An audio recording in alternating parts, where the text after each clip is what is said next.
this illustration online. I think this really says it all. This is actually called citizen journalism. And the idea that now we all have the power to do this. And regardless of your call, once again, I'm using this simply as a formal illustration of a fantastic use of technology and social media. This was the Obama 08 app. It's still in the iTunes store. And I don't know who sat down and figured this thing out, but I'll tell you, I mean, whether McCain had come up with it, or Obama, or Nader, it's irrelevant. But they really equipped every person with an iPhone. They gave them the ability to get out there and really engage with other people. They gave them all the tools necessary. Like, you click on the Issues button here, and it takes you to a whole list of talking points for the candidate.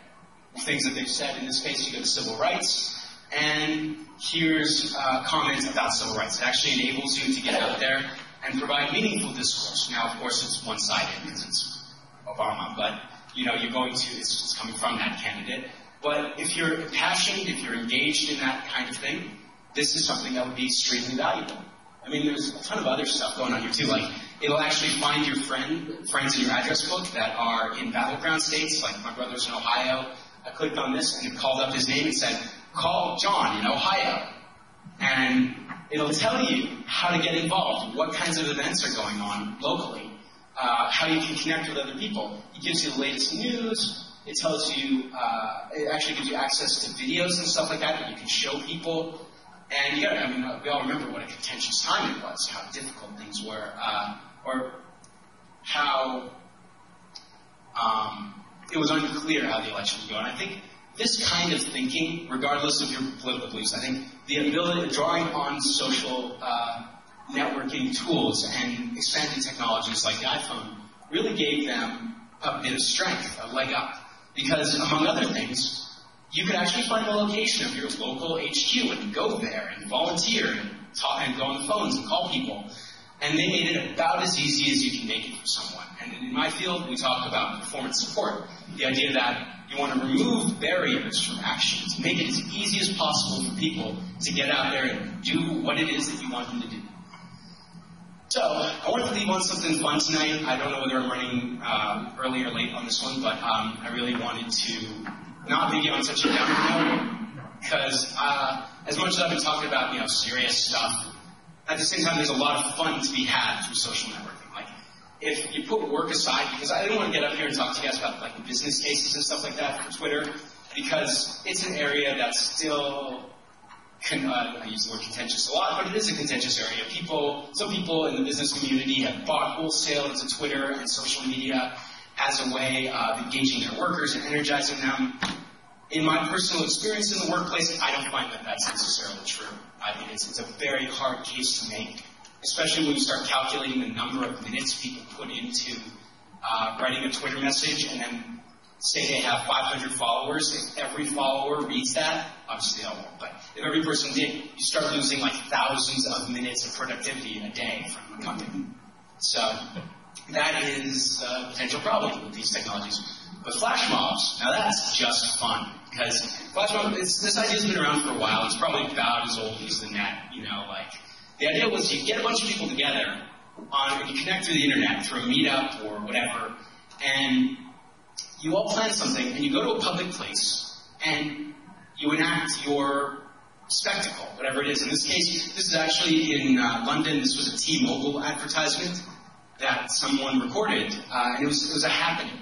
People got out there and started dancing. It was a whole choreographed routine. I have a link to a bunch of really funny ones by this group called Improv Anywhere. They have these really creative ones that happen in all these different spots.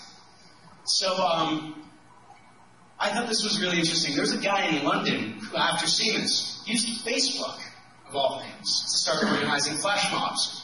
And this is natural, I guess, now that we have things like Facebook, but it seems to make sense that you would, start using Facebook to actually organize people to go do things. Like I mentioned earlier, you can get them to go do a blood drive, or you can get them to go dance, or you can get them to go do some sort of choreographed routine and accost, people who are biking by on the street and get them to get involved and have some fun. I think fun is massively underrated these days. Like, it is really important to have fun. So this makes the world just a little bit brighter. In fact, you can even get people to go dress up as zombies and wander around the streets and kind of thing, right? It's really funny. There's some of the things there. There's one that's like a ninja group, all these guys dressed as ninjas go running through this courtyard, doing flips and stuff like that, and martial arts stuff. It was really funny. There's a link to that that I'll put up. I'll give to the website. I don't even know what this is, but this is some sort of flash mob that a group had come up with. I guess it's all about dressing in suits and walking around or something. But it's whatever it is, these people are engaged in it. They are serious about whatever kind of fun they're having. So I like that. I think that's appropriate. That's good. But I just wanted to say before I go and to mention this one that Thomas Jefferson's he's my favorite founding father, I think, because he was partly philosopher as much as he was anything else, I think. His philosophical beliefs were core to him. I think ever since I was little, when I first read this in an 8th grade history book, I really thought this was about right. The price of freedom for all of us is eternal vigilance. And that used to mean, in the 18th century, printing presses and public soapboxes. In the 19th century, it meant photographs that they could, well, weren't really able to print photographs, but they could do photo engravings and stuff like that. And that became vigilance. And then we had television and radio, and then now we have the internet. But much more than the internet, we all carry the internet with us wherever we go. I think more and more we're going to see smartphones in everyone's pocket. Cell phones are already indispensable devices that are multimedia capable. So I think vigilance is going to become a lot more vibrant. It's going to become a lot more interesting, a lot more real for all of us. And I think we do well to remember Tommy J's lesson. Okay, these are some of the resources I'm going to give to Rory. If anyone has any suggestions for more, I'll try and find some interesting stuff. But basically we have how to use Facebook. This is a really good, 5 or 10 minute e-how lesson on step-by-step. It's even indexed, so you can jump to things that are interesting for you. You can go and find out about Facebook. I got stuff on Facebook privacy settings, stuff on Facebook safety for those of you who have kids or grandkids and you want to protect them, stuff about how to use Twitter that includes most of the terminology you need. Be careful when you guys start learning about Twitter, because there's a vast amount of fakery out there, not fakery, but fun things like, Twitterati and stuff like that. There are all these words. People love the wordplay of it all, right? So there's some core technical terminology, and then there's fun terminology. So I just keep that in mind as you go through it. But then there's the newbies guide, how to use Twitter with your cell phone, which a lot of you who are smartphone capable at the moment would really probably like. And then these are just fun flash mob videos.